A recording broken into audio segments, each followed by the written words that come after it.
There are few things I enjoy more than having the opportunity to blow a leftist mind. You wouldn't think it'd be so darn enjoyable because you wouldn't think it would be so hard to do, but it is both things. That being said, we're going to give it a whirl today and see if we can't say something on this show that your garden variety leftist progressive wackadoodle, anyway, something they wouldn't expect. In the docket stands a decision on the part of the Biden administration that ICE is going to facilitate abortions for detained illegal immigrants. Yeah, you heard me. This information comes from the leaked memo by the U.S. Immigration and Customs Enforcement Acting Director Tae Johnson and was reported by the Wall Street Journal. Now, that garden variety leftist we were just talking about should not be surprised that someone like me would be against this. After all, everything done with illegal immigrants once they're inside the boundaries of our borders is done on the dime of the taxpayer.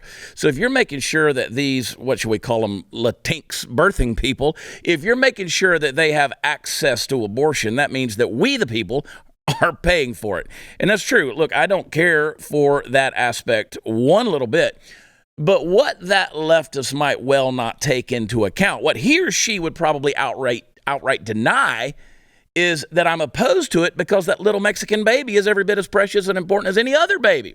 Leftist mind blown. You see, folks, in the land of the blind, the one-eyed man is king. And in the land of conversation with leftists, the interlocutor with even a faint grasp on nuance is the champion of the debate team. Leftist nature, red in tooth and claw, has come snarling out of the abyss from whence it came, and never more loudly and even potentially violently than in the wake of the recent overturn of Roe v. Wade. You got Elizabeth Warren, who isn't even at the forefront of the militant wing of the destructive left, but this bitch is all up in here saying that crisis pregnancy centers that aren't specifically designed to push and facilitate abortion have to go. The masks are off, people. If you ever suffered under the illusion that safe, legal, and rare was as far as things were going to go, surely your eyes have been opened at this point to the absolute bottomless pit of evil that exists on the perimeter of our everyday lives in this country today. Now back to the ICE issue that we're talking about.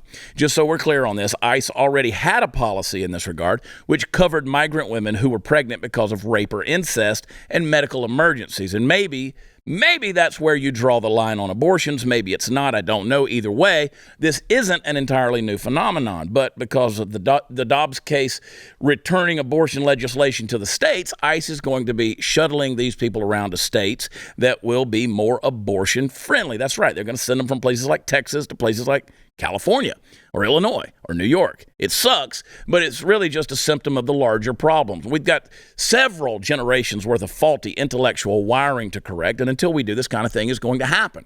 You want to send illegal immigrants to blue states and blue cities? Fine by me. Well, sort of. But you see what I'm saying. You're sending them there to get abortions. Well, I can't pretend that doesn't make me sad, but I get why it's happening. And that's where I'm going to fall on the notion that the American taxpayer should not be forced to subsidize abortions in any way. Hopefully you agree with me. You may not. We'll see.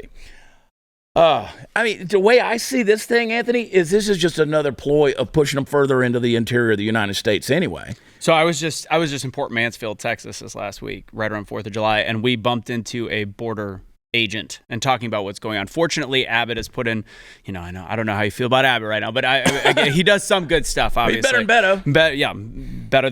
Better than most, actually, the sad part is. Right. But we do have the laws in Texas where the border agents do have control of being able to arrest them, detain them, and send them home. But before he put that in office or whatever it was, in legislation, they were actually being forced. If they gave them to ICE, he goes, it's such bullshit. He's like, if we gave them to ICE, they could literally, their job at that point was to give them a cell phone, money, and send them anywhere else in the country and say, please come back.